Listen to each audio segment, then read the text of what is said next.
Its licence has been revoked, but even today the demonstrations against Uber continued. These were cab drivers in Brighton, joined by the capital's taxi trade. Down here, they've also felt the impact of Uber drivers from London. They're here, taking us, stealing our livelihoods. The Uber come here and they work here, they stay at the night in the car. Trouble is that our council has got no jurisdiction over them. Uber, where you can use a smartphone to hail a car, has radically altered the minicab and taxi industry. In London, its licence has been stopped over its approach to serious offences, to criminal record or DRB checks and medical records. The black cab trade are delighted. They're trying to make out that TfL were the bad guy, but it's Uber don't want to play by the rules that everyone else does. That's taxi drivers and legitimate private hire in London. If they don't want to play that game, then you drop out of the game.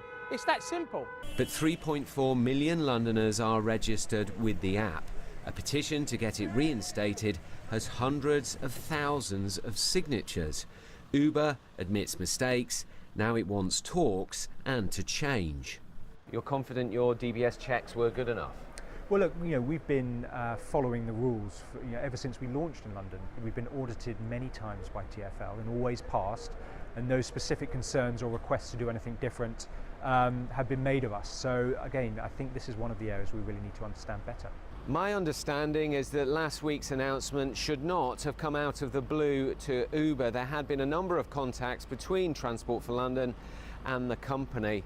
I also understand that TfL's concerns about Uber are not yet in the public domain, and they could emerge during the legal appeals process.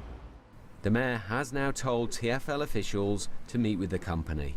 I welcome the apology from the global CEO of Uber today, acting with humility, recognising that the issues that have been raised by TfL. I just wish that Uber UK had been less aggressive and more humble. And what I've said to TfL staff is that they should make themselves available for the global CEO, who appears to understand some of the concerns raised by TfL.